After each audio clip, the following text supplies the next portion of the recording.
Today is Friday, day 5. I'm still feeling strong. I don't have any cravings because I'm very regular with my meals, so my blood sugar levels don't crash.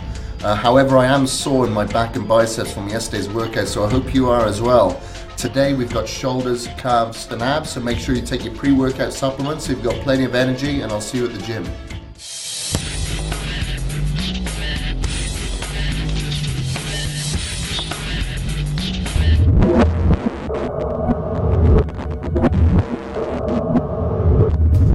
I started off doing some rotator cuff movements. I tore my infraspinatus and supraspinatus muscle when I was surfing years ago. Those little muscles around, in your rotator cuff are very small. So the stronger your deltoid muscles get, in reality, the weaker that your rotator cuff muscles get. So you really need to work them. I normally work them mainly before shoulders and before chest. So now we're going to move straight onto the military press with another warm-up set, and this is just with the bar. So we're going to do around 3 sets of 8 repetitions, increasing the weight with each set.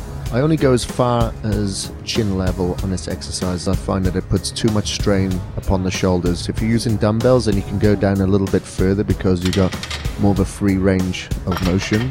However, you're a little bit fixed with the barbell. Now I'm strapping up on this exercise with wrist wraps and the elbow straps. The reason being, this is as a preventative measure. It helps keep the wrist straight and takes a strain off the elbow joints.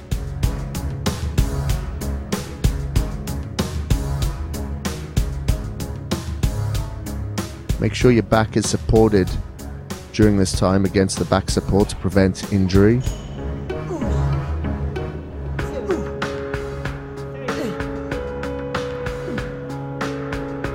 We're going quite heavy on this exercise, around 6 to 8 repetitions, and make sure that you're going to absolute failure on each one of these working sets.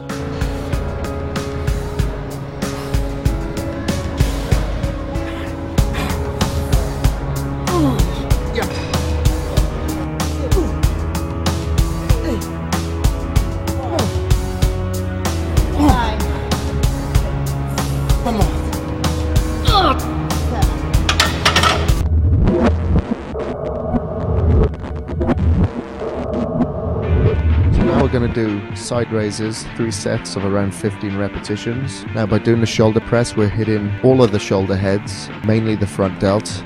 On the lateral movement, we're going to work the outer part as well.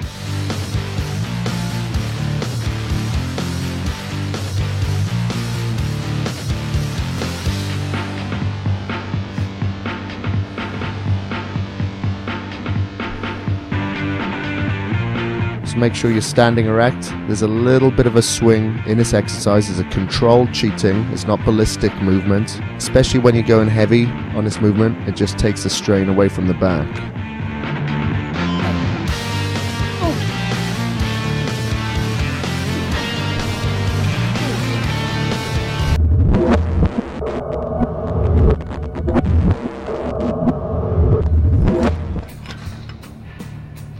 Now, the way I did upright rows, I started with a wide grip, and then a medium grip, and then narrow grip. I did 7 reps with a wide, 7 on the medium, 7 on the narrow. That counted as 1 set, and we did 3 sets of that. The reason why I like to do that is because when I go wide, it really hits my rear delts. And so then when I go medium, I kind of hit all of the delts. And when I go narrow, I really feel that I can hit the traps, So I like to just hit it from all angles. I just find I can get a better mind-muscle connection when I do it that way. So I did 3 sets of that.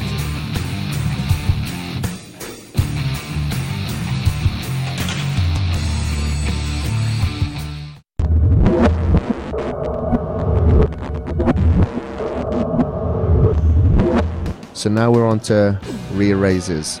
We're doing the FST7, so remember we're doing 7 sets with around 30-second rest in between sets. So rear delts is a weaker body part for me, so that's why we did the FST7 on the rear delts.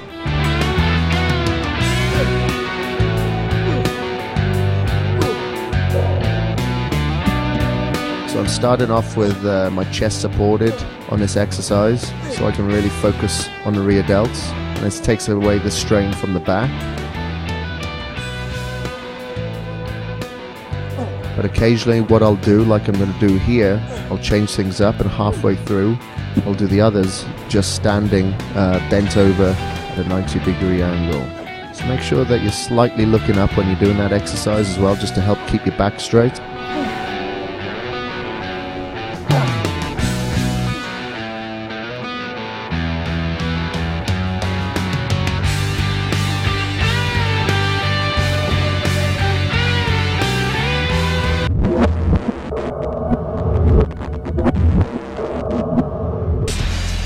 We moved on to supersets, meaning no rest in between abs and calves. So as soon as I did a set of sit-ups, I went immediately onto the seated calf machine. So with sit-ups, I like to use a resistance, so I had an 80-pound dumbbell on my chest. I just find abs really shouldn't be treated differently to any other muscle, so it should, you should go kind of on the lower rep range. If I was just doing normal sit-ups, I could probably do about 60, 70, 80 reps, so I use an added resistance, so I'm knocking around like 15 to 20 repetitions there. Once we've done the sit-ups, we went straight onto calves in between supersets and did seated calf press.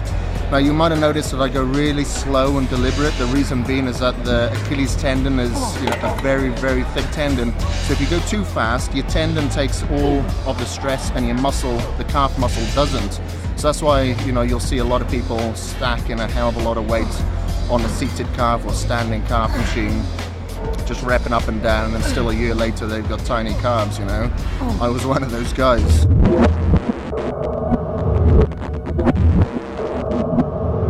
We haven't got a standing calf machine in here, so I'll just do 1 foot at a time, just on a step. So once I've reached failure, which was around 20 repetitions, I move on to the other foot, then straight back to the other foot again. This time I could probably knock out only maybe 15, 16 repetitions because the fatigue is kicking in. I haven't given the muscle an opportunity to really recover, but I just go back and forth and knock out about 3 sets of that. Make sure I get real top squeeze contraction, and then slowly lower down, get a full stretch of the muscle, and then bang it back out.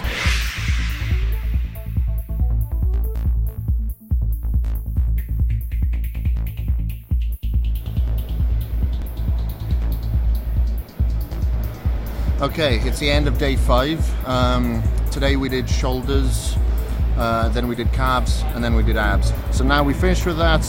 I'm having my shake, and I'm about to do 20 minutes of cardio, which will involve me just walking home. And that's it for day 5. Come back tomorrow and check out my muscle and learn about yours.